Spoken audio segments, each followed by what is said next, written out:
All right, so it looks like we are live. What's up, Action Tribe? AJ here, host and founder of My Seven Chakras, my7chakras.com, the place where we help you calm your mind, relax your nervous system, and help you experience bliss. Today's episode, we're going to talk about some amazing topics such as puppies, adopting dogs, and the unique bond that we share with these animals, and why it's so important, especially today in the midst of this situation that we find ourselves in, to remember the importance of this connection. And if you'd like to explore such conversations and more at your home or even while in transit, then make sure that you hit the subscribe button on your iPhone. Or if you're listening to this on Spotify, then make sure that you hit follow, because that does something to the algorithm that allows our podcast to be in front of new listeners and new viewers. So hit subscribe or follow, and let's get it on. With that being said, let's bring on our special guest for today, Kathy Callahan. Kathy is the author of 101 Rescue Puppies, One Family Story of Fostering Dogs, Love, and Trust, with a gift for capture the moment in both words. With the gift for capturing the moment in both words and images, Callahan brings readers inside the poignant and ultimately uplifting work of fostering. Now, this inspiring read is indeed about puppies, but it also is about family and human connection. It's about finding your own way through that one special thing you can do to light a candle instead of cursing the darkness. So, welcome to our show, Kathy.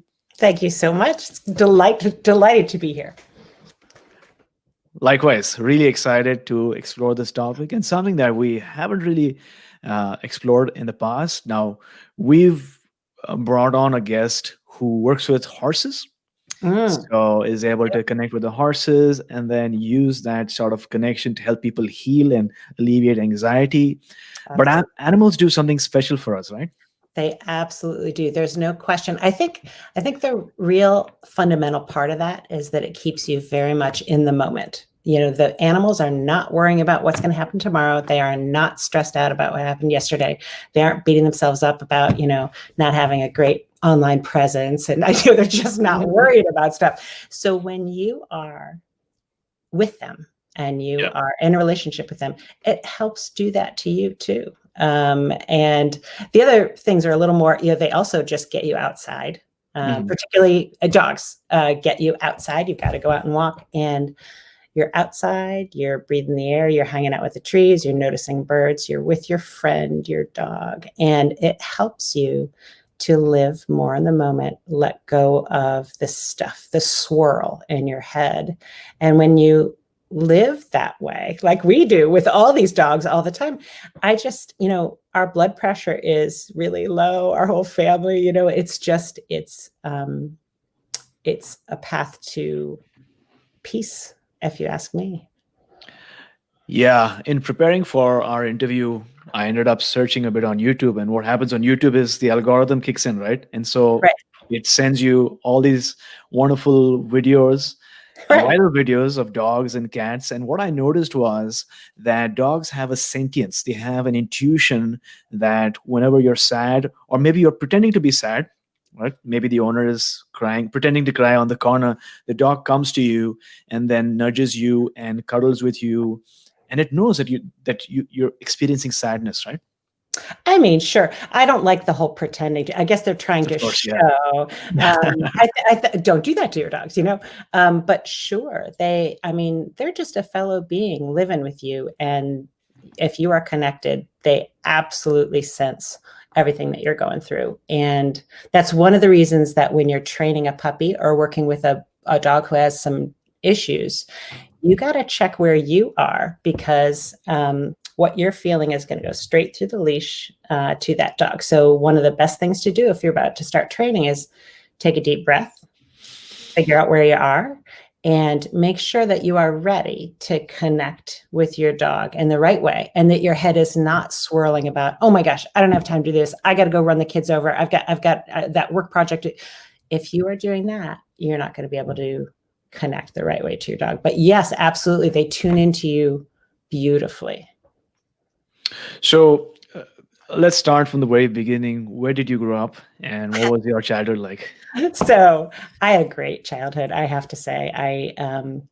Kind of one of those dream little childhoods. So I grew up in that. My parents were born in Iowa on farms. They were childhood sweethearts, and then they moved around. And I was born in Michigan, moved to Minnesota, and then Illinois, and then Pennsylvania. And my family is still in Pennsylvania, and I'm in Virginia now. But it was just your regular old suburban lifestyle. Parents, siblings, pets, all good. And the pet thing did start early for me. So we always Mm. had cats. And then I was so animal obsessed that we ended up with things like gerbils, who then procreated. And then I would be giving all my gerbils to the Girl Scouts in my troop and such. So we started this, I started this path early. So earlier on, did you ever think that you'd be a dog trainer or a foster mom looking after all these different dogs at your home? Did you ever have that intuition? So when I was a little kid, I wanted to be a vet. Like all animal loving kids, I wanted to be a vet. I did not adore science, however, and my mom thought being a vet would be too sad. She thought, she didn't tell me not to, but she just counseled me. She's like, you get very involved with these guys, and being a vet might be really sad. I don't know if that's true or not, but the science thing stopped me from it anyway. And then I just kind of, I did not pursue on purpose this animal thing. I'm not a huge planner, and all the stuff that has happened around the dogs has been absolutely organic. It's just me taking one small step at a time toward things that bring me joy.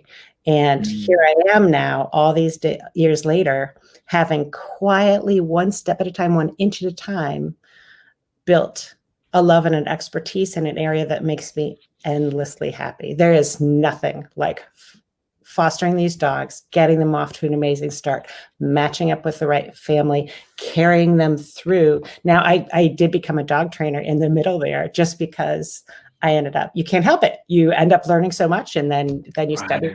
And so working with these families and seeing the joy build between them as they've gotten this little puppy from you, and you're strangely connected to these people because it's family.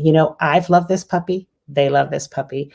We connect. They text me pictures of how happy they are with this pup. And we share this big thing. And then I can help them on that journey as any questions arise. And the whole thing is it's a weirdly satisfying way to connect with people who are strangers. I feel closer to some of my adopters than I do to people who I should feel closer to, because there's a strange intimacy. Dogs are right at the heart of your life. They're at the heart of your family.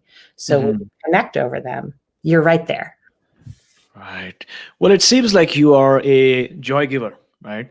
It's like the dogs come into your life, and then you nurture them, you look after them, you foster them, and then you find the right families for them to go to, right? So you're bringing joy to all these wonderful people's lives. They're bringing joy to, all I'm doing is facilitating. They're the ones bringing the joy. Yeah, you're facilitating, but does it ever get challenging? Because then dogs come into your life, into your family's life, and then they develop a bond, right? Sometimes, especially if it takes time for the dog to find their forever home. Yeah. So is it hard to let go? So that is the big question that people ask us is, how do you do it? We know you love dogs. I love dogs. The people will tell me, I love dogs. I could never take one in and then give it up. And that, of course, was our concern when we took in our first 2 foster puppies 8 years ago. And we did it because one of our dogs had died and we were feeling sad, but we weren't ready to take in a new real dog for our pack. And somebody said, you should try fostering. So we thought, we could do that. But we were all worried we couldn't give them up. So seriously, I said to the woman, give us dogs we won't really like, which of course is kind of ridiculous. But they did give us dogs that aren't our type. They give us tiny little Boston Terriers, and we were back then big dog people. Well, of course we loved them. And we just fell hook, line, and sinker for the experience of fostering right then. And so we took in another, and then another. And later that year, we took in our first litter, mama with nursing puppies. And that's really the sweet spot for me. Is I love to give a mom a place to safely raise those puppies. And the thing is, giving up those puppies is not the first 5. I cried the night before, because you do love them. The second they get in your house, you do love them, and you feel a responsibility to them, and they have settled in so nicely with you. And then you feel terrible that you're about to boot them. It helps that there's a lot of, you're careful about who they go to. Right. So it's going to go someplace good because you helped pick that place. But still, you feel like you're about to betray them. So I used to cry. However, we are now 184 dogs in, and I do not cry anymore, because I know that 3 days later, I'm going to start getting texts of pictures of that puppy so enveloped in his new pack that it's just this lesson I get over and over and over again, that this is just the role we're playing. This is exactly what's supposed to happen. We are just the conduit. They just come in, they come through. We're here as a landing spot for this tricky moment in their life. And then they move on, and they're supposed to be somewhere else. And it's delicious to play that role. And somebody asked me the other day if we ever kind of resent, we see these dogs that we loved and that loved us, and then we see them super happy with someone else. We do not. Nothing feels better than that. Nothing feels better than seeing them super happy and those people super happy. It's not that easy to make joy for people, and this little tiny matchmaking thing, so often people are suffering, and there's so much going on in the world that you wish you could help, and you can't. It's too big. You can't fix COVID, and you can't stop climate change all by your little self. But this is a tiny little thing that our family can do. And so it makes you feel, calmer, better about the world. No, it is not. At this point, it is not hard to let them go. We know it's the right thing. It feels terrific.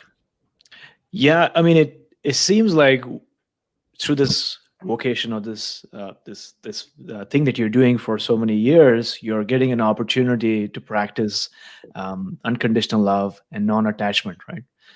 Because we go through our lives and we get into a relationship, and then we maybe have a breakup, or we get a job and we lose our job. But that's an opportunity for us to realize that change is the only constant. And sometimes just demonstrating unconditional love and knowing that that puppy or that dog is, lighting somebody else's life up makes you feel good.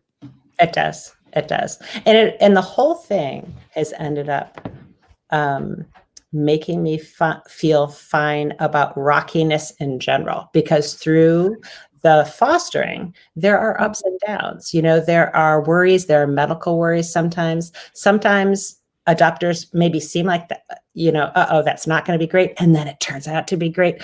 And so through all of those stories, many of them, it has ended up teaching me to just chill. It's going to be fine. What it feels like is that the universe has my back on this. Like this, it's not up to me. I don't have to take it all on. I don't have to take in all those worries. All I need to do is my little part, take my little steps, and stop thinking bigger. And that's all I can do. And guess what? It turns out okay. So in that lesson sort of gets bigger, like the fostering teaches me that lesson, but it does get bigger to the rest of my life. And it becomes kind of just a practice to keep my eye on the part that is mine and just do that part.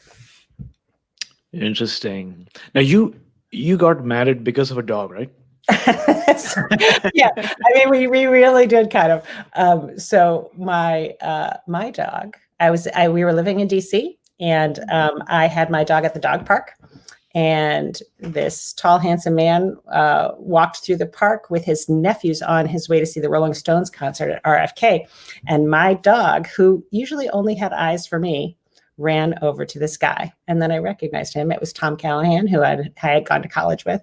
And so, yes, that's what brought us together. And then he had two dogs at the time. It was a big part of our courtship, the dogs. And of course, it has become a big part of our life. There's actually a joke. he was working on the Hill and politics and stuff. I had nothing to do with that. And so one of his coworkers was like, geez, what do you guys talk about? And he's like, well, dogs. And we just laugh because 25 years later, we just had our anniversary. That is still the answer to the question. What do you guys talk about? Pretty much we talk about dogs a whole lot of the time. Yeah, that is so interesting. I think dogs, in a way, have a tendency to play matchmaker, right? They absolutely can. They absolutely can. And it works out for them too. Yeah. That's so interesting. Okay, so that sort of, led you to getting married, and then you had all these wonderful, beautiful dogs. And then you obviously told me the story about how you ended up getting your first dog. And in doing so, you also, as a family, made a pledge, right, to never adopt your own foster. So why is that? That's it. So, when we first started fostering, our kids were 12 and 15. Okay. And we made a family decision that, yes, we could foster. And we were worried about giving them up. But then my husband was worried about keeping them because he thought, if we bring in all these fosters, I don't want every single dog to be this roller coaster the second they get in, with one or the other of us saying, is this the one? Is this the one? Begging and, having conversations constantly about that. So that very night, I remember sitting around the dining room table, which is right below me, saying, oh, you know what? That's exactly right. We're never going to keep one of it's called foster fail when you keep a foster because you have failed to adopt it out. So it's called a foster fail. So we decided we're not going to foster fail. We're just going to foster these dogs. So we did agree to do that. We did not stick with that pledge. So our first litter was the following year, and Nala was the mom. And when I was co-parenting with Nala for a month and we were raising these children together, I just felt so bonded to her. And however, I was well aware that I had made that commitment, and I didn't, I don't think you should take that stuff lightly. Like we decided as a family not to do that. And I didn't want to screw that up. But I remember I was we were down in the puppy den, and Nala was cuddling with Tom, my husband, and she loved him and he loved her. And he said, for this one, we have to find a really special home. And I said, well, and I got brave, I was like, isn't this a good home? Isn't this a special home? He's like, well, honey. And it was funny because it truly hadn't crossed his mind because he had been so clear that we weren't doing that. And then I left it there. I was like, I know, because truly I had, we had agreed that. The next morning he woke up and he's like, I am being a dope. Of course we should. I hadn't pushed him, but he just saw the light. So yes, and she's delicious. She's right here with me. Yeah, that's amazing. I mean, sometimes we take decisions logically, we make rules, but then the heart has a way of overriding those rules, right? Yep. Especially if it's for the good of everyone concerned, like it was in your case. Yeah. Because the dog knew that, the dog sort of wanted to be with you. Yeah. And then you just decided, which is wonderful. So go ahead, please. I think that's right. I do think it's important. Doing the work that I do, you do come across adopters who kind of laugh and say that they're pushing their spouse into this dog. And I am just really careful to probe a little bit with that because I do think it is too big of a thing to be pushed into. A dog it's life-changing. It will change the hours and the days of your life. And I think in a really wonderful way, but everyone doesn't agree with that. Some people feel stress coming from all the obligations that are tied up in nurturing and caring for a dog. And so I'm careful to tell that story because I do think you got to honor that stuff. If somebody in the family does not want a dog or doesn't think they want a dog, surprising them and pushing them into it is not a great plan. So. So at the moment, how many dogs are there at your home, and what does a day look like in your household? At this moment, we actually have 9, 10, 11, 12. We have 12 dogs and a cat, which is, I know, right? It's just insane. And, that's what happens if you take in a litter. It's not like we have that many giant dogs. We have 3 dogs of our own and our cat. And then this Monday, we took in a mama and her 8 6-week-old pups. And so 6 weeks, it doesn't get cuter than 6-week-old pups. Like they are drunkenly stumbling around our yard and our puppy den. And so the day looks like, well, currently it's a little different because of COVID. So my sweet husband is sharing his home office with 8 puppies right now because that's just where the puppy den is. So, with these guys, it's just a lot of cleaning, but it's mostly just a lot of cuddling and interaction because our job, these are critical weeks for these guys. Our job is to teach them that humans are awesome and that there's nothing to be afraid of. And so we try to expose them to as many people as we can, which is a little bit hard right now, but we try. So invite neighbors over and friends over to come in the yard, and then we try to stay 6 feet apart. And we have them come in and talk to these puppies because you want puppies to, ideally, by the time they're 3 months old, puppies have met 100 different people.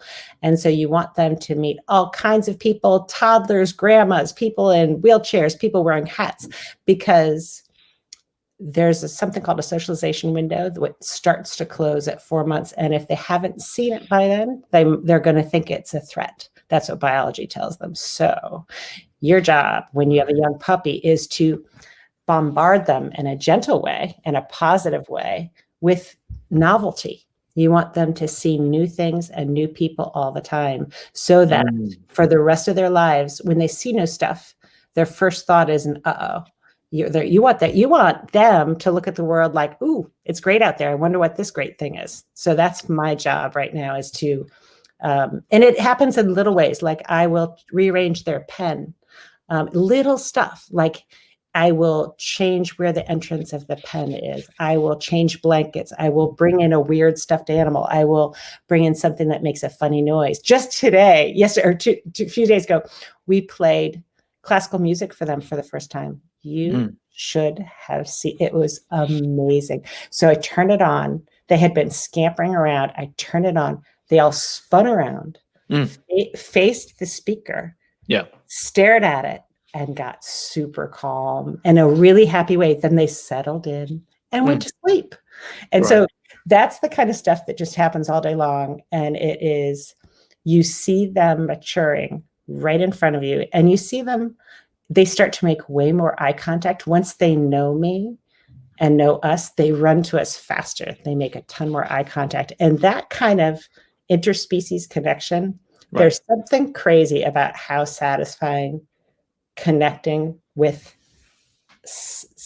another is, whether it's the hawk that's flying through my, just sat on my fence and like met my eyes, or a little puppy, or just any kind of cross species stuff is weirdly satisfying. When our cat runs through the puppies and decides that he's going to hang with them, somehow that's even more delightful than watching our adult dogs do it, because you feel like they've bridged some gap and it's satisfying. But then you think, wait, maybe there really isn't that gap. And I think that's the lesson that you keep feeling when you're around nature enough is, maybe there's really not that big gap. And that's a really peaceful thought to settle into, I think.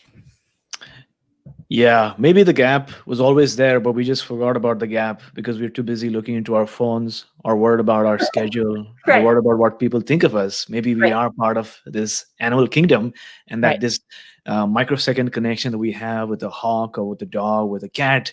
And sometimes when I look at cats, I remember there was this one time where my sister's roommate had a cat, and the cat had the way of looking through me. And cats, I think, maintain a very long eye contact.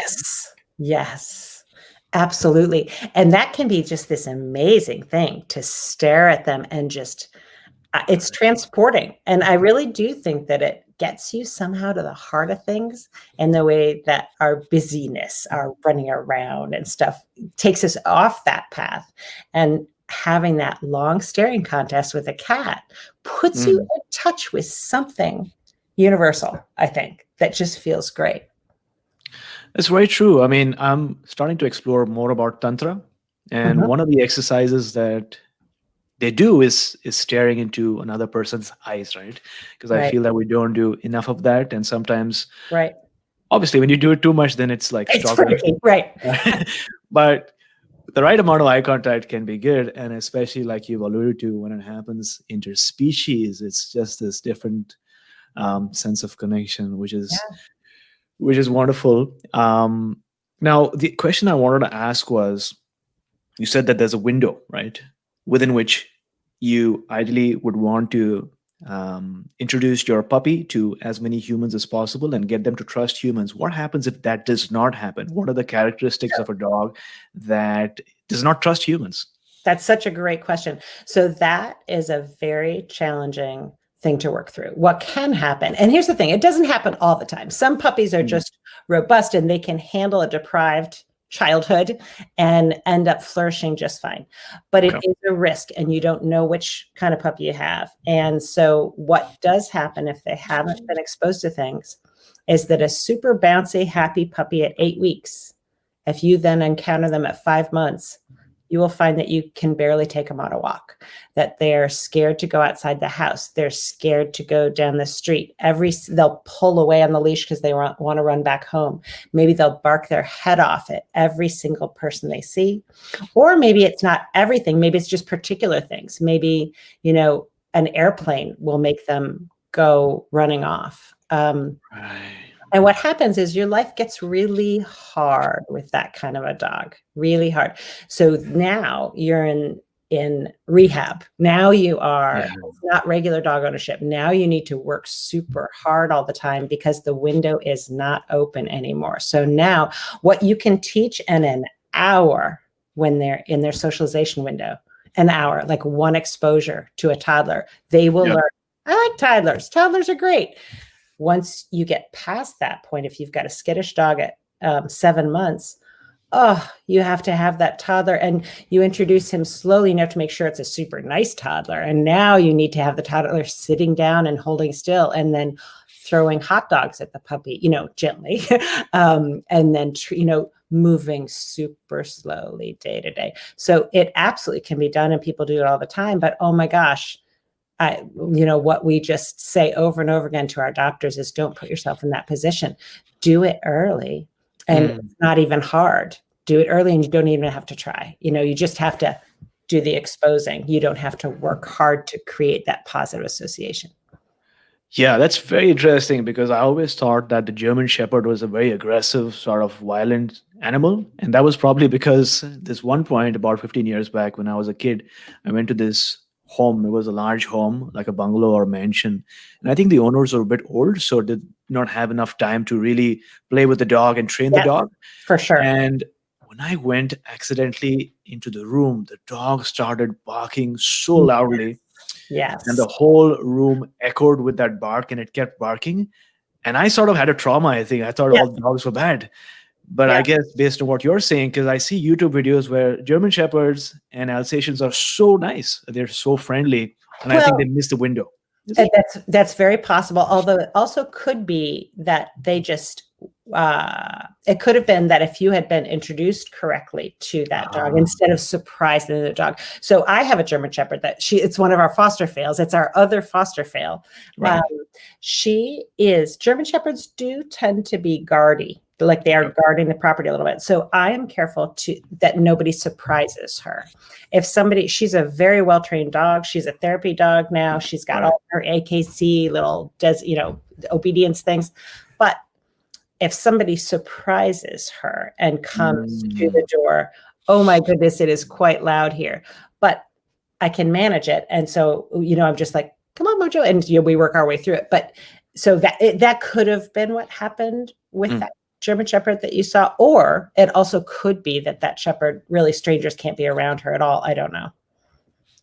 Yeah, that makes me wonder, how do you get a dog to trust you? Let's say you're at a friend's home, the dog is seeing you for the first time. What can you do to sort of build the trust with the dog during the first few minutes so that something like this or something else does not happen? Yeah. So that's such a great question. And a lot of the things that people do And sometimes people will come up and say, oh no, I'm really a dog person. And they kind of force themselves on a dog. The best thing to do is to always let the dog choose. And so you can kind of offer yourself to the dog and just let the dog choose. Never force yourself. And that sounds so obvious, but it is not obvious. People go straight in and go straight into touch dogs. And you just think about yourself. Do you want some stranger to come and touch you? No. And so with dogs, what you want to do is turn a little bit to the side. Don't be full on, not a ton of eye contact and bending over. So what I do is I crouch down, make myself a little smaller, kind of put myself to the side, and then invite. I might invite with my hand, just kind of put my hand out like you can come over. I do not shove my hand in the dog's face. I just kind of invite the dog, and then I talk. There's a lot of people, talking is underrated. Dogs love it when you talk to them. And so just be like, hey, sweetie, when you go, come on, you come over here. Come on. Like, talk like that to the dog. Make yourself small, unthreatening, invite with your body language and your voice, and they're going to be coming right over. What you don't want to do is stomp right over. Sometimes men tend to be larger anyway. And if they're tall and they stomp over and they bend over on top of a dog, that often scares dogs. And a lot of the dogs who come in through rescue are scared of men. And I think it's just that simple. It's a deeper voice. It's taller. It just ends up looking a little bit more threatening. But my husband, who is 6'3", he just knows how to get small, get on the floor, use his happy little voice, and dogs are all over him. So that is so interesting, because I've seen a lot of people, especially if I'm doing work at Starbucks, and then you have a dog right outside the cafe, and somebody notices a dog. I see a lot of people crouching down, just like you mentioned, and then offering up their hand so the dog can smell the hand, and then they sort of becomes acquainted. Well, I guess that's a respectful thing to do in doggy land. Yes, it is. But so would you call this your calling? And if yes, when was that point when you realized that, you know what, this is my calling or my purpose? I do think this is my calling. And I don't know when I realized that. I think probably somewhere in the first year that we were fostering, that all of this just felt so right, so natural, so very much who I am. Like none of it felt like a struggle. Even the things that were hard felt right hard, like things that I loved to think about and work through. I am never bored with this ever. I am never done with this ever. And that is unusual. So let's be clear though, like this is not some, this is volunteer work. This is not, the training has ended up being a job. But I mean, most of what I do, most of this fostering, this is just volunteer work. So my husband and I, this is a partnership. His part is supporting the family, and my part is bringing the dogs in so that we all have this fun. And he's a huge part of our hanging out with these dogs and teaching them. But anyway, I feel so very much where I'm supposed to be, which is funny because I wondered what these years would be for me, because I was a stay-at-home mom with my kids, with my girls. And I didn't stress about it, but I did sort of want to. Long ago, I had been in magazine publishing. I loved it. It was really fun. And I always thought I'd go back after the kids were born. And I just kind of didn't, because the kids were just so interesting. Like there wasn't anything else that to me felt more interesting than hanging with them. And the development of those little psyches, it's just interesting to me. I totally get people who would never want to do that. I really do understand that. But for me, it was super interesting all the way through. But then, of course, they were going to leave and go to college. And I did wonder what these years would be like for me. Would they be like dumb years where I'm just kind of like filling in the time somehow? I wasn't sure. And so this was not a plan at all. This all just kind of happened. And honestly, I am now busier than I've ever been, more fulfilled than I've ever been. in a kind of selfish way. Like I was very fulfilled in the family stuff for sure, but Yeah. this is more really, wow, I do feel like this, I feel like this is my highest and best use. I have a friend who talks about that. Like, are you moving toward your highest and best use? And Mm. I've done a bunch of different things. I've been a writer. I've been in publishing. I was a preschool teacher, which also was really fun. Also, a lot of nonverbal communication. Right. So very similar. Yeah.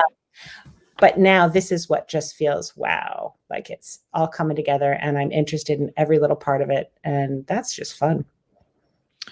Yeah, I think they've done some research to find out what fulfills a person. And there are a lot of people who are doing jobs that people would really be amazed by. They make a lot of money. Right. Deep down, they feel empty. They feel like they are not making a difference or not contributing to something that Right. changes the world. And on the other hand, you might have people like me or you, and it's like we're doing something. There are challenges, Right. but you know that you're working towards something. But more importantly, you know that you're bringing joy and happiness and bliss into people's lives. And I think that's the biggest blessing that you can ever have. You're influencing not just the dogs, but also the people's lives and the families' lives whose homes the dog is entering. And that's a role, that's a responsibility, because then you need to ensure that the dogs go to the right home, and then there's a personality match, and then things don't get worse after that. The families are taking care of the dogs, right? So it's a lot of work, right? Right. And every little bit of that is absolutely fascinating to me. And I think what you're saying about I do think that's true, that a lot of people don't get that sense out of their job. But I think it is important to understand that you can also get that out of a hobby. Like this is a hobby for my husband, Yeah. but certainly he gets so much out of it as well. I spend more time on it, but it's a huge part of what he does. And I think people don't underestimate the value of a good, a side pursuit. Obviously, people need to support themselves and need to have jobs, and those jobs aren't always going to be the job that, but if you can find a way, that thing that you can do, even if it's just on the side, that where you can tap into this joy. Like the way I describe it is, I feel like the fostering I've remodeled my house and added a window, and outside of that window, it is all sunshine and light. And that stuff was always there, but I couldn't see it before because I didn't have the window. The fostering has given our family a window into this little like circle of good, this circle of good. All these volunteers working so hard to get these puppies out of a risky spot and into a safe spot, and then into a forever home. All of my friends and neighbors helping to drop off supplies and coming to visit and help socialize, and then asking their neighbors and their aunts if they need a puppy, and then the adopters coming through and being wonderful with these animals. All this stuff I didn't know about before, and I never saw it. Now that is a daily thing. Like all of my emails, all my social media, all my texts, it's all happy stuff. Like, and I would never have that window. I would just be bopping along in my little life and not having that access. And I just think, look for that access. What is it for you that's going to open that window where you're going to see all this good stuff? Because, there's a lot of, if you're watching the news, you're watching other things, it's easy to get a little down and feel like people are bad and nobody's connected and everything's sad. And it's not true. There is sad stuff, but the other side of the story is also going on. And to have a constant way to be connected to that is pretty awesome. Yeah, I find that sometimes social media puts yourself into a bubble, right? Yeah.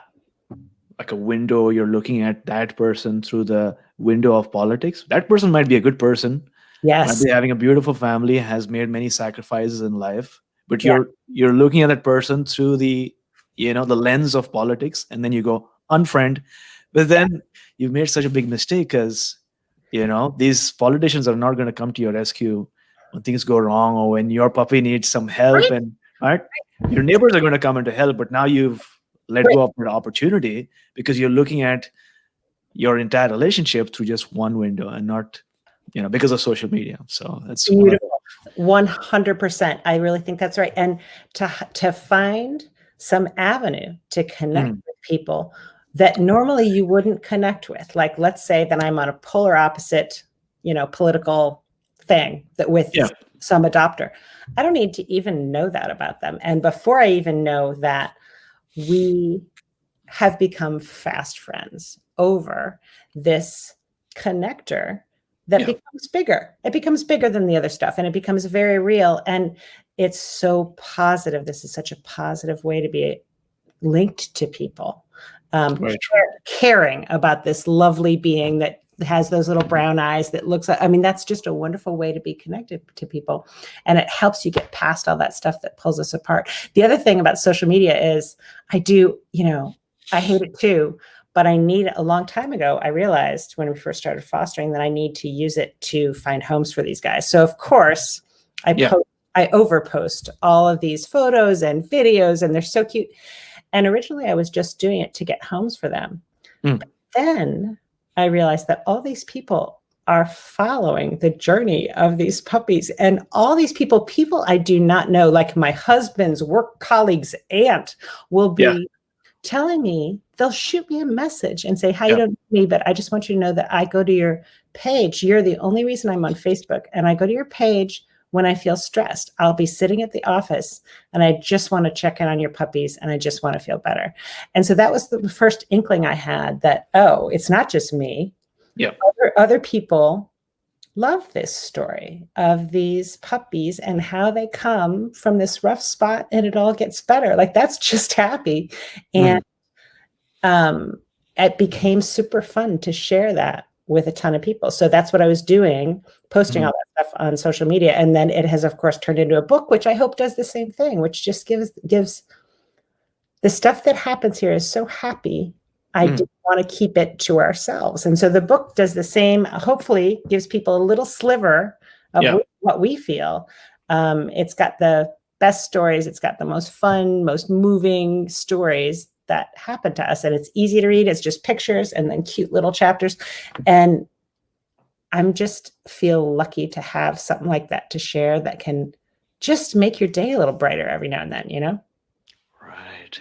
Yeah, definitely. I mean, it's something wonderful that you're doing. And have you heard about HRV, heart rate variability? Nope. So basically, heart rate variability, since I'm a breathwork instructor, we talk about this particular indicator, but basically it's an indicator for your cardiovascular health, right? And so when you're in the stressed mode, your body, your nervous system is in fight or flight.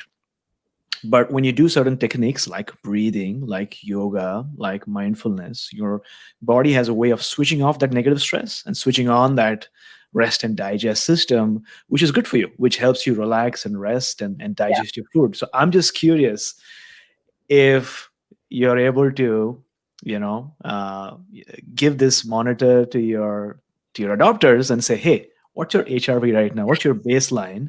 Right. And then a few weeks down the line, now that you have that puppy, how has it changed? And if you notice an increase, fun. That would be so fun. And I have enough people that I could actually do. I could do the science. Like, we could actually do that.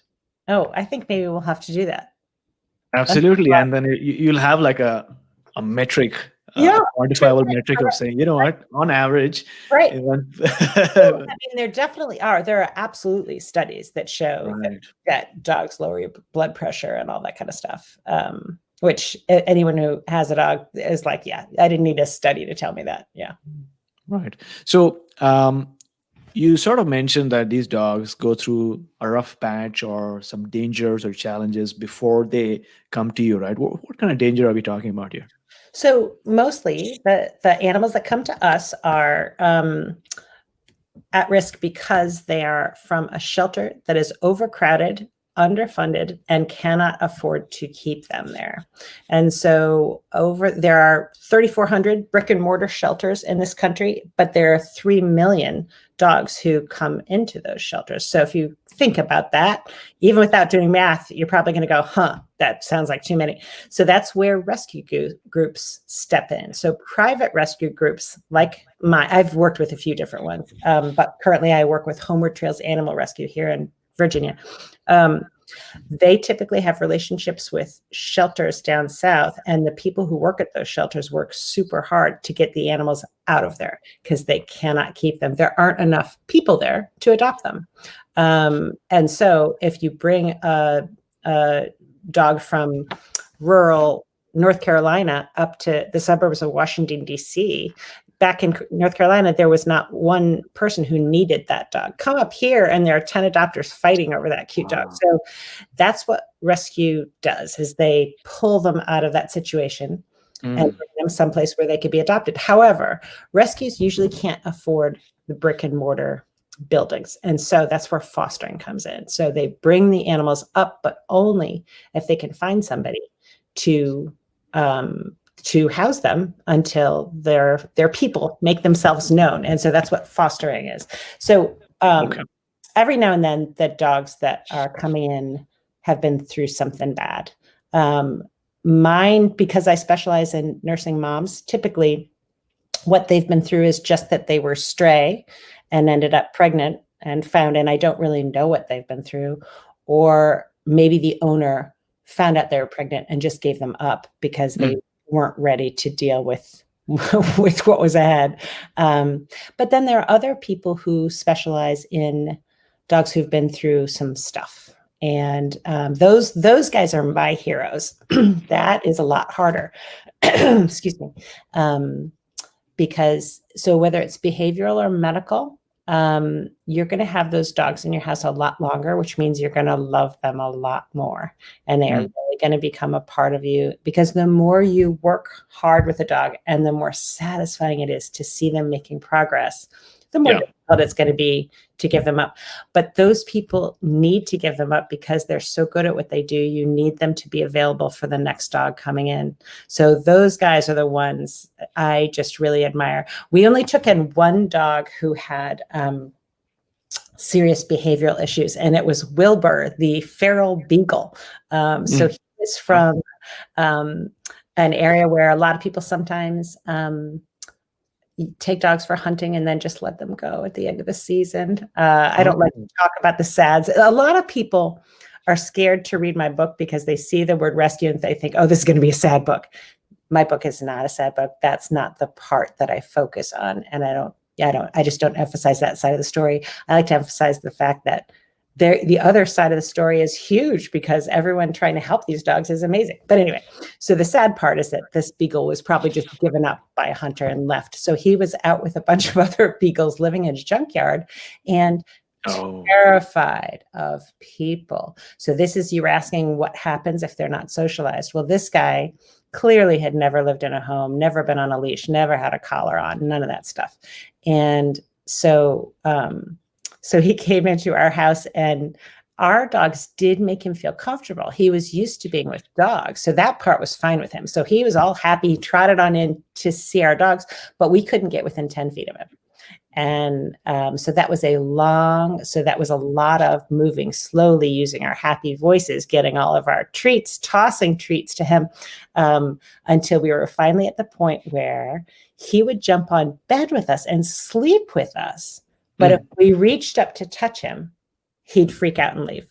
So these things all, you have to have a lot of patience to love that work. And you have to take all the tiny little gains as giant triumphs. So super satisfying. He is now happily homed. Oh my gosh, I get pictures of him all cuddled up with his family, arms around him, touching him. So he's all good now. But that kind of stuff. So that's not my specialty. I hope to one day be a real grown-up and take in those dogs. But right now I do what I think of as the easy ones, which is the puppies and the moms who typically haven't been through too much. Wonderful. Now, obviously, you've had many stories and you've had many successes with the dogs that you've helped foster and then find suitable homes. But out of all these stories, if you had to choose one, what would you say was the most memorable experience or a memorable story that you've had from fostering? It's super hard to pick one memorable one. One story I like to tell is about Lulu. So there was a mom who came to us, and she was this Oh my goodness, so beautiful, sort of a border collie looking dog. She was the mom, and there were all these babies who were ridiculously cute, looked like stuffed animals. Babies got adopted, boom, boom, boom, really quickly. Yeah. And this woman, Kathy, was a friend of a friend, a neighbor, and my friend brought her over just to see the puppies, to see the mom, and to see the family. And she fell for that mama right there. She's like, this is my dog. She lived alone, and she had raised her family, and she was all by herself in the house for 40 years that she had lived in with her family, but just struck me as a little bit lonely, you know? And her own dog had died maybe 5 years earlier, and she just didn't know if she could get another one, wasn't sure. And then she walked in and she's like, oh my gosh, this is my dog. So I thought, how great is this? But then I had just gotten this family. Then I learned from the rescue that the mom was already promised to someone. And I was devastated. And it was just miscommunication. We were kind of new at working together. I didn't realize. So I had to tell her, and I felt terrible. And she wrote me a note. She was like, well, maybe I'll think about another dog in the spring. I'm going to need that long to get over it. And that was like 6 months from that. I was like, oh, I felt terrible. So lovely young woman comes, takes the dog. She's planning on using the dog as a therapy dog in her school. She's some kind of counselor at an elementary school in DC. And she thinks the kids could really benefit from the presence of a dog, which is absolutely true. And from what we'd seen of the dog, this dog is super fluffy and friendly and cuddly and would be great at that, would make any kid feel happy. So we're like, yay, that's a good ending. So she left. And then 4 days later, well, we started getting some feedback. She returns the dog to me 4 days later, and she looks totally different. She's haggard. This was a beautiful young woman. She is haggard. She comes in and she could not unload the dog and all the stuff fast enough. She gave me all the stuff. Like she had just spent $300, $400 on beds and bowls. She just dumped it all. And she just kept telling me how basically what a demon child this dog was, she uncontainable and all that stuff. And I was just listening to her thinking, wow, okay, because we had lived with her, with the dog then for 2 weeks or something, and she was perfect. She was fine. She was housebroken. She was great. She's fine. So we're like, what? I don't know what happened. But you never want to challenge an adopter because certainly it wasn't working out for her. So fine. And in the back of my mind, I was like, yay, I can call Kathy and give this dog to Kathy. So I call Kathy. She's thrilled. She takes her home. It's wonderful. And then she tries to go get her mail down the driveway. The dog screams like a banshee. So she goes back into the house, and it turns out that the dog has terrible separation anxiety, which is when they don't want to be alone. So that is the one thing that doesn't rear its little head in my house, because there are too many of us home all the time. And so that part I can't see. And even if we all go, we have other pets at home. So that teacher had this as an only dog, and now Kathy had this little Lulu as an only dog. And so and the other thing that happened at the same time, I thought that this woman was about 65 because she's beautiful and she does yoga and she walks miles every day. So I thought she was like 65. So it turns out she was 80. So we had just given this high energy separation anxiety dog to a woman who's 80. And so we were just all scratching our heads, should we take her back? Like, should we find a new home? And Kathy was adamant. She's like, no, I'm going to work through this. And she did. I've never seen anything like it. She just did all the right stuff. She worked with a trainer. She worked with a vet. She readjusted her life for this dog, and they ended up in fantastic shape. And then she needed to move. It kind of gave her the strength to move to this retirement, to give up that big old house. The work of getting the sentimental, very difficult work of getting rid of all that stuff and then moving to a new place. And she just felt like she could do it with Lulu by her side. So that's one of my favorite stories, is because it was a giant challenge. I just had to sit back and watch. I couldn't really do anything about it. All I could do was moral support. And watching that turn out the way it did was just glorious. Awesome. And firstly, an observation. So it seems like you mistook a woman who's 80 for 65 because she does yoga, which is Totally. that's 75. That's 15 years. That's Oh, so that speaks volumes about what is possible if you maintain a good lifestyle and do yoga.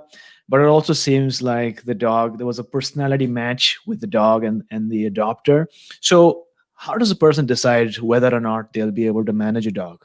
What are some factors that one should consider yeah. before sort of adopting a dog? So one of the things is that, boy, there are a lot of different kinds of dogs out there, and there's almost a dog for everybody. I mean, if you are really not sure at all, this is for you, and you don't really have any time, and you don't want you just want to sit on the couch and binge watch, and you don't really want to be walking your dog. Get a 10-year-old fat lab who, maybe his family got divorced and somebody couldn't keep him. All he wants is a nice, happy place to lay his little head, and he'll be thrilled to be in your house. That's worlds different than getting a puppy who, Right. of course, a puppy is my specialty, but just today, I dissuaded someone from getting a puppy. Because it will upend your life for sure. And it can be in the most wonderful ways. If you're ready, if you're prepared, if you understand that everything else will take a back burner for a while, it can be incredible. But otherwise, take your time, work with, if you're going the adoption route, going the rescue route, you talk to those folks and have them guide you, explain, don't lie. We laugh about how many people are imaginary hikers. Like if you fill out the application, all these people are always writing about how, oh, we hike and we all laugh because we know that's like aspirational adoption. Like they picture hiking with their dog. But they're not gonna hike. No, the reality of their life is that they go to work and then they come home and they're tired. So the Right. best thing to do is be super honest about what your life is like now. What do you like? And be honest about it, because rescue groups don't want to place the wrong kind of dog with you. They don't want to give a super high energy dog to someone who is going to be absolutely overwhelmed by that. So there are a whole lot of kinds of dogs out there. So if you're at all pulled toward a dog, all you have to do is be honest and start working with people who really know dogs, and they will help guide you to a dog that's going to be a really lovely match for you. So for somebody who works a 9 to 5 job, and this person actually goes to work, right, as opposed to working from home, is it feasible for them to own a dog? Because they're going to be out all day and only come home in the evening, right? Absolutely. So there is an entire industry designed around that, and that is called the dog walker industry. So it's if you have a young active dog, having somebody come in the middle of the day to give that dog a nice walk is great. The only thing that's not okay is if you have that job, then you want to go out to dinner, and then you want to go to your kid's soccer game, and the truth is you're really not home from 7 to 9 p.m. That's really you really want to not think about a dog then. But if it's really about leaving during the working hours and then coming home and having some energy for your dog, like you are going to have energy to walk, then it's fine. You can also use your neighbors. Like this is the thing. A lot of the time people underestimate the willingness of neighbors to pop in and say, get a little dog that loves themselves. And sometimes that's just like a 20-minute, like take them outside for 20 minutes and have your lunch with them. Like you'd be surprised how many neighbors who don't want their own dog might work from home and might be like totally willing to do that. And for less, maybe it's a favor, maybe you pay them, maybe not, who knows? You can work stuff out like that. The other thing that can happen is if you have a playful dog and someone else has a playful dog, they all need to get their energy out. Play dates are the answer. So in that case, you aren't even asking your neighbor a favor. You're offering your dog as a midday drain the energy option. So you may have neighbors who will be happy to take your dog for an hour because they'll play with your dog. They'll play with their dog. Everybody's tired. Everybody naps. It's all good. So, you just have to put on your thinking cap, basically, it is harder if you're gone long hours. So that just means you want to be a little careful about your choices and think through your options for having your dog get appropriate adventure. and stimulation and exercise and stuff. But, you know, the truth is it's also hard when everybody's home. There can be kind of a diffusion of responsibility thing that happens. And sometimes if the whole family's home, like right now, it's my husband and me and our 2 grown daughters are here now. Suddenly, it's a gift. We didn't know that could happen, but because of COVID, they're home, which is great. But in some families, that can make whose job was it to walk the dog, or just it upsets the rhythm. And maybe somebody allows them on the couch, somebody doesn't allow them. You know, that can be a little complicated. So sometimes being a single person working a job actually is an easy way to own a dog, because at least then you have clear rules for the dog, clear communication, dog knows what to expect, and it can be great. Well, those are some really great ideas in case somebody who's listening to this podcast right now has been thinking about getting a job. Maybe they used to work at the office, but now they're working from home and they're like, maybe I should get a dog. These are some wonderful, wonderful ideas. And I don't have a plan in the near future to get a dog. I do want to get a dog, but if I do, I wanted to know what your thoughts are. I've been thinking of maybe a golden doodle or a Shiba Inu. Now I know that, I mean, I would also take a look at some of the dogs that are available for adoption. But, you know, do you have a preference between the two? So I love all dogs. I don't have a preference between those. No. I don't know enough of those guys to know. So I think one of the things that I would caution everybody is, I think if you've never had a dog before, you tend to go through the breed books and look at pictures and pick the dog that's pretty to you. And so my big suggestion is to make sure that you meet one of those dogs. Meet the dog. Okay. Sometimes the prettiest dogs are like famous, real dog people know that you have no business having that dog as a first time dog. You know what I mean? So you want to make sure that you check with real people who have that dog and see what that breed is like. Obviously, because I'm in rescue, I don't do purebreds really at all, but I love all dogs and I train all dogs.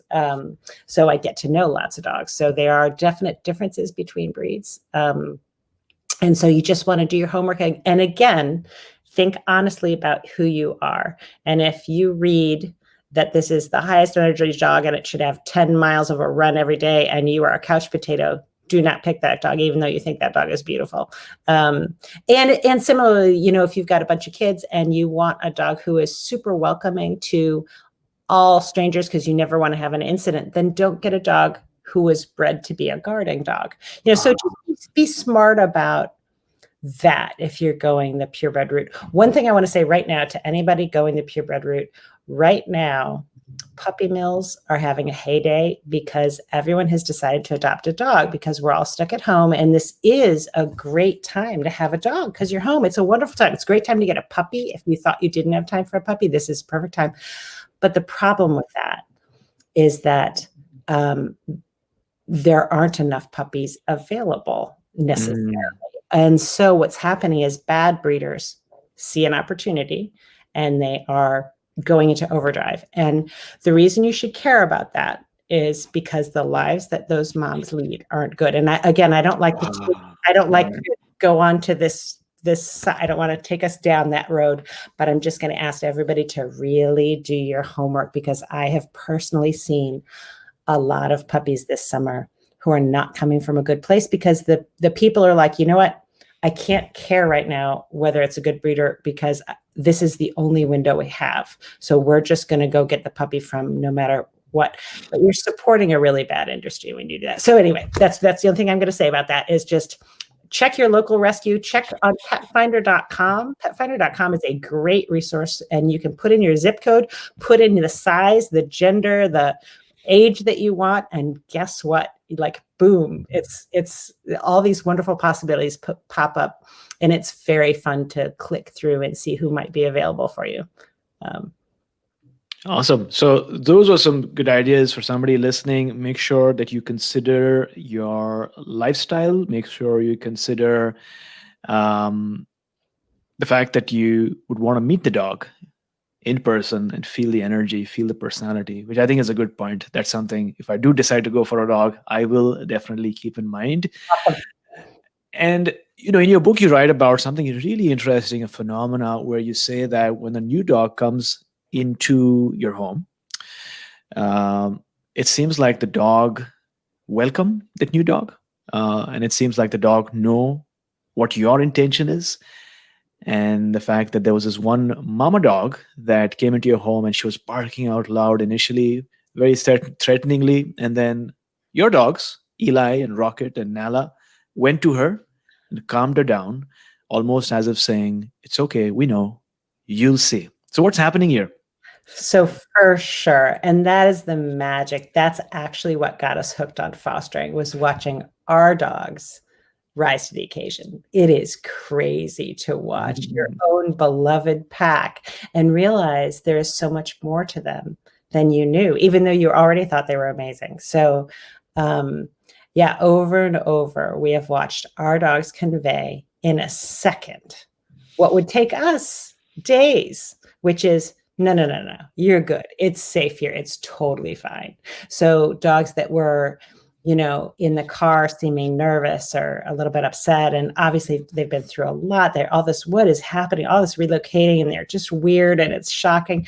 They come into our home and it's like our dogs come on out and start wagging at them. And then 2 seconds later, these dogs are running around our yard and they're super happy and they're just relaxed. The story you're talking about is Mojo. That was our second foster fail. So she was a big, barky German Shepherd, just like you talk about.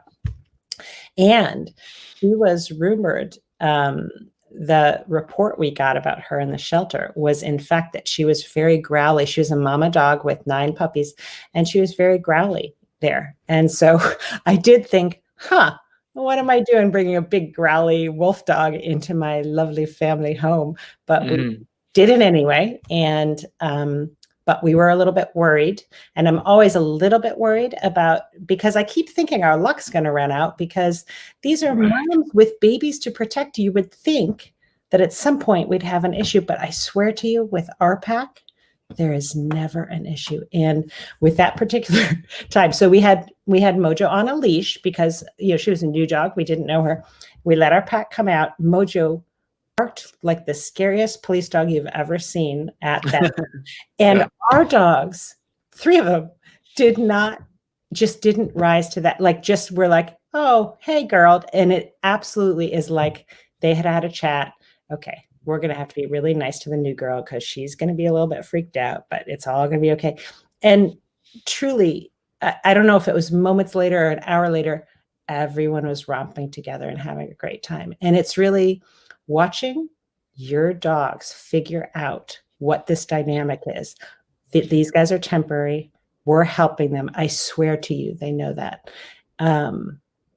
It's very moving to see it again and again. You really feel friendship and a bond to them that is higher than what was there previously. And it's very moving. Yeah, I like that you call it the pack, the spirit of the pack, right? And so I used to always wonder, right, what happens when you have 6 or 7 dogs? Would they end up fighting? Do they get along? But it seems like at least your pack gets along. Our pack absolutely gets along. And the spirit of the pack thing talks about, I do feel, so when Tom and I first got together, I had 1 dog, he had 2. Then we moved to South Africa, actually, and we took in a 4th dog as she was supposed to be a guide dog. The Guide Dog Association was right up the street from us, and they needed people to raise their puppies and socialize them. And we thought, that'll be fun. We could do that. So we took her in. Oh, we loved her. And then we had to give her up after 9 months because it was time for her to go do her thing. Right. However, she got returned to us because after 2 months away, they had to kick the whole litter out because the mom had developed epilepsy. And so they called us and they said, hey, you guys have the right of first refusal. And of course, Tom and I are like, yes, we want a 4th dog. Yes, we want her back. So those 4 dogs were with us during that exciting first honeymoon phase of our relationship in South Africa, and then the birth of our 2 girls.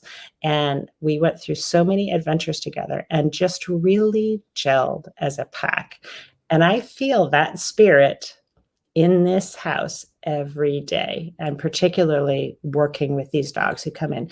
So as you know, obviously dogs don't last forever. And so as that pack, as those members died, we brought in new dogs. And it does feel like the old pack teaches the newbie, and then the newbie still has remnants of the old pack to then pass on to the next. And then it feels like they pass on that spirit a little bit to each of these fosters. And so the whole thing ends up feeling just like a big tapestry that's all interconnected, and it's lovely. So yeah, everyone gets along. Yeah, talk to us about what is it about dogs and humans that there's so much bonding and connection. Um, There's you know. a lot of there's been a lot of study about that, and there are exhibits at museums about that. There's all sorts of theories about why dogs have such a special place with humans, and I don't know what the answer is, but I can tell you that I mean there are a bunch of theories about that, but they're just suitable companions. We are pack animals, and we can enjoy a lot of the same stuff. I mean, I love cats too. We always have cats too. It's different. You don't do stuff with cats. Dogs are uniquely suited to do things with us, to head out and do things and to play games. And they do respond so emotionally to you, to all of your ups and downs, and they are happy to sit quietly with you. They're also happy to go crazy with you. They're funny. There's just so much that we share, and yet it's not a person. So it's unconditional. You don't feel the funny things you sometimes feel with layered relationships with humans. Instead, it's so much more simple. And a lot of people talk about how when their dog dies, it feels a lot harder than when like their dad died. And people feel guilty saying that.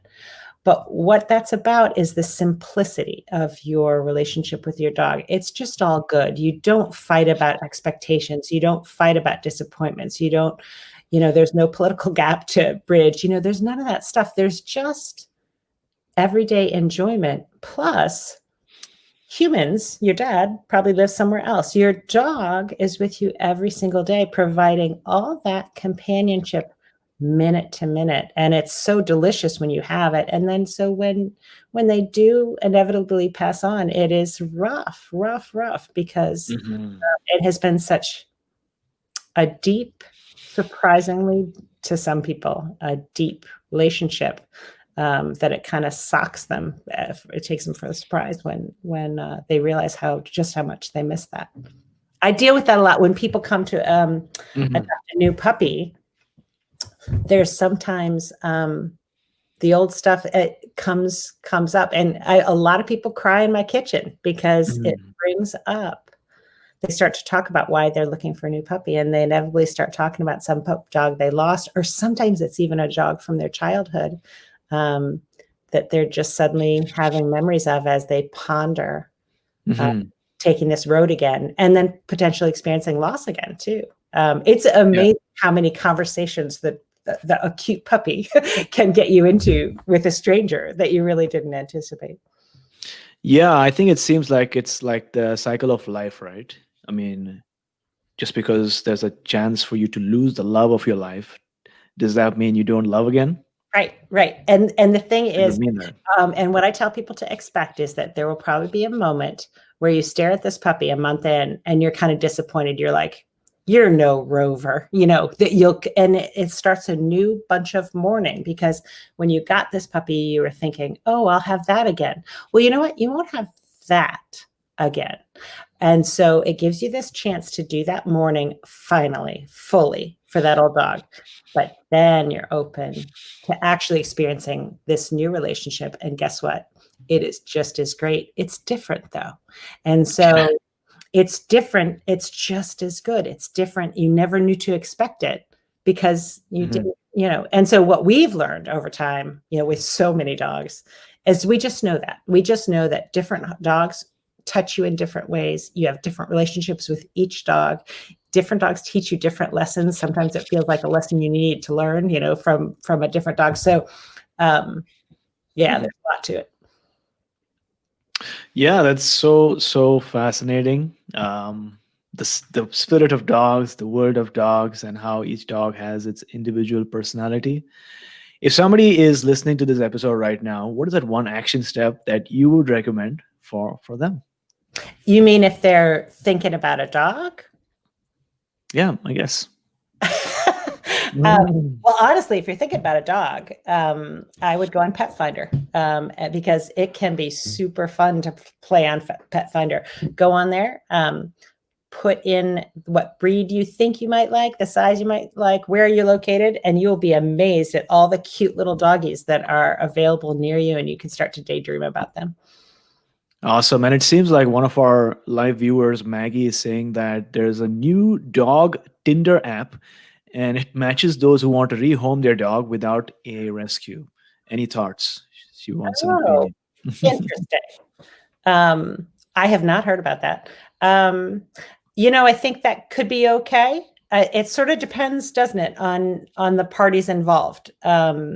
So if everybody's responsible and honest, then it could be good. You just want to make sure everyone has good intentions. So, I mean, I think that could be great. And it could also mean that your dog can go straight from home to home rather than having kind of an intermediate step that is less desirable. So it could be good. Great rescues do great work, though. And so if you do your research and work with a great rescue, they tend to really know what they're talking about, and they tend to have a lot of access to good adopters and good resources. So, but that's interesting. I'm going to have to look into that. I also know that there's some new app, maybe it's not new, it was new to me, for finding play dates with your dog too. So you can it's kind of like dating for your dog. But if you really need to find a play date for your dog and you don't know anyone, you can get this app. So Action Tribe, I hope you enjoyed today's session so far. Today's episode was all about dogs and puppies and the unconditional love that they radiate.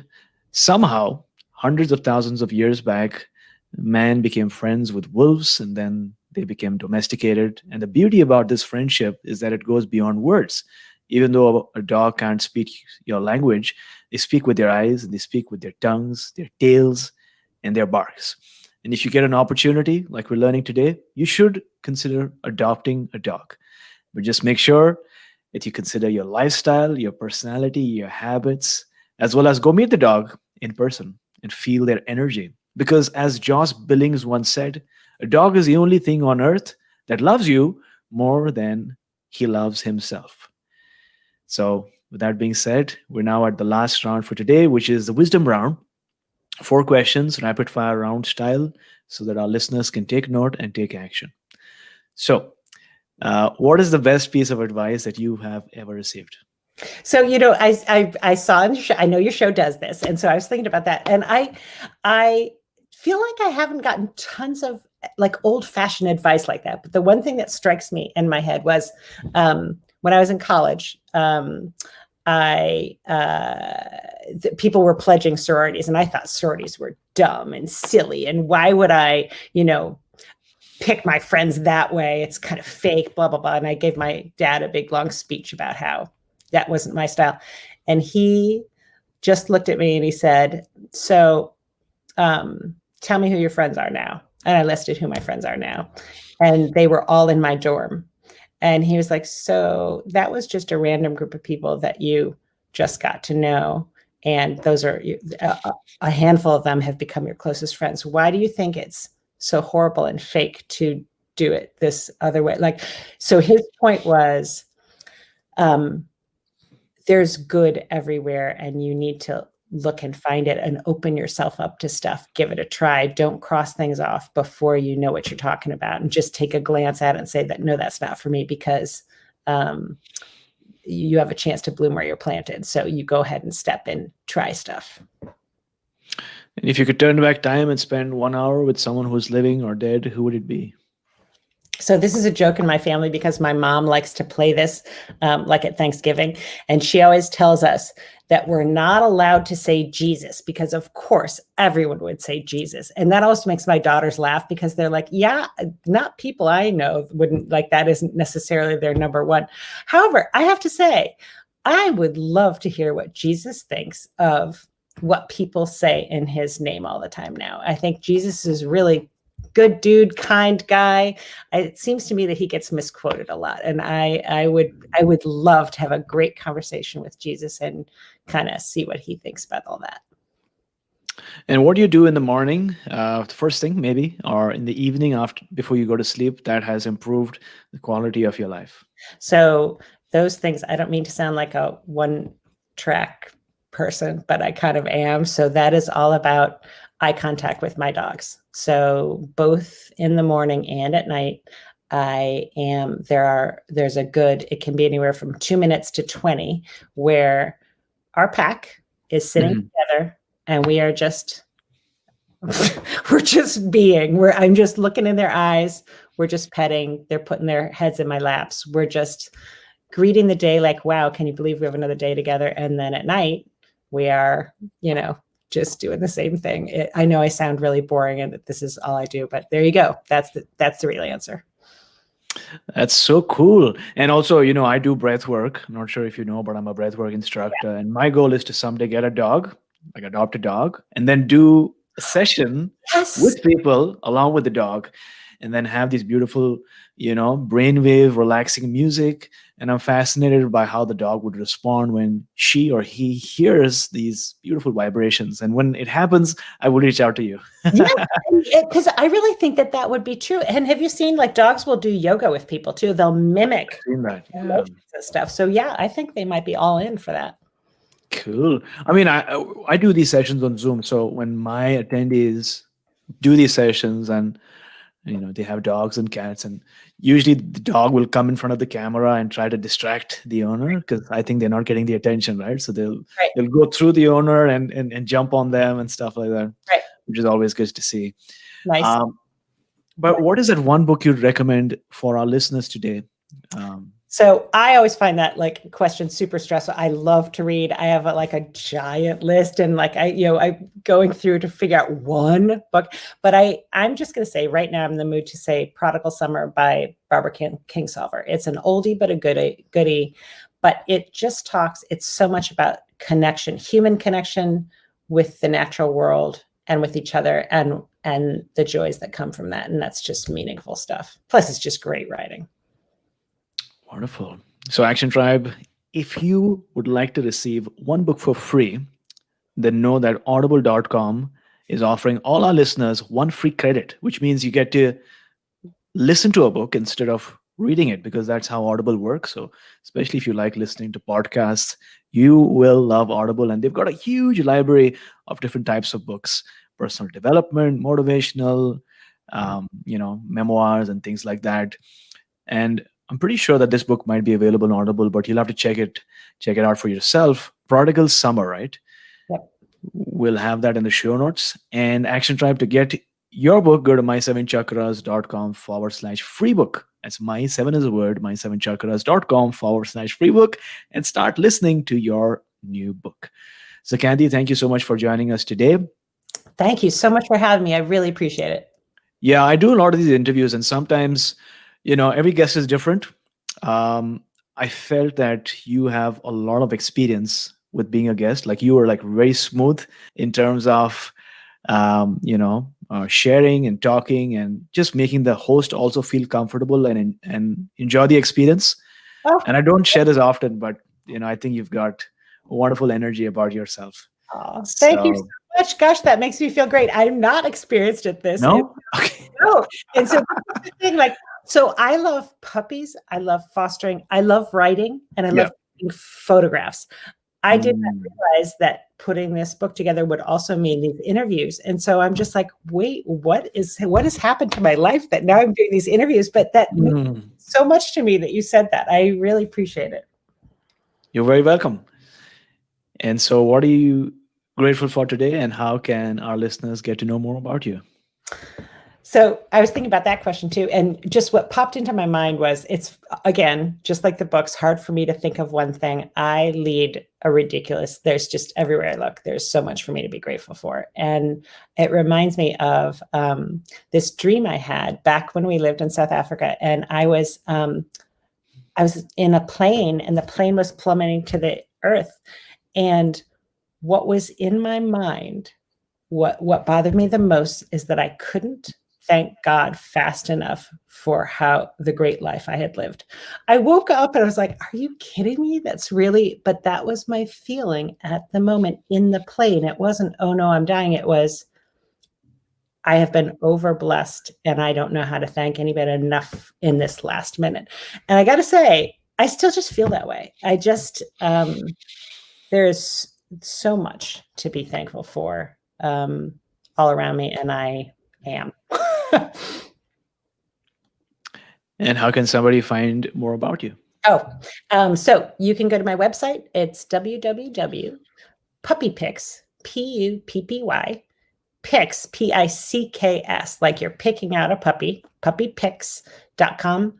And you will find all sorts of information in there. There's stuff on the book, so you can read and see if you're interested in the book, which I think you will be. It's a great gift for people. It's a pick-me-up. It's easy to read. It's happy. Give it to your teachers. Give it to your, anybody who needs a little, if your kid's sad because he's doing online school, if your neighbor's cranky, give them this, that'll cheer them up. So the stuff in the book, there's dog training videos on there. So I do dog training and work with people with their dogs. And so I make short little videos that they can do at home. Right now, a lot of dog training classes are booked because they have to be smaller because of COVID. So it's hard. So if you want to get training your dog a little bit, these are easy little videos. Teach them to shake and spin and touch and down and all, just easy little videos that you can click on. Resources, lots of dog stuff on there. So play around. Also, it's a fun website because there are a lot of pictures of dogs, and that is just fun. Wonderful. We'll have the link up in the show notes as well. Are you active on Instagram at all? Yes. So it's puppy pics, but this time there's a dot in between the puppy and the pics. It's puppy.pics, Picks. And if you go there, it's just happy little pictures of puppies. So have fun. Awesome. So Action Tribe, if you are listening right now, do not delay. As I'm saying this, open up your Instagram. In fact, first take a screenshot of your window right now. So take a screenshot of that podcast player, and then you go onto Instagram and share it as a story. But before that, tag me. So I'm at My Seven Chakras, and as well as tag Kathy, puppy.pics, right? So what this means is both of us will be notified of you sharing the story, and we'll share it with our own community. So take a screenshot, tag us, and we'll share it because that's how we can connect. And as next steps, if you would like to connect with our community, our podcasting community, and if you'd like to do some more breath work and learn about yourself, but also how you connect to our universe and the world, then go to my7chakras.com/tribe. That's our Facebook group, my7chakras.com/tribe, and we'll connect over there. So, Kathy, thank you so much for coming on our show, talking to us about the unconditional love of dogs and taking us one step closer to a human revolution. Awesome. Thank you so much. I really enjoyed it. I appreciate you having me on.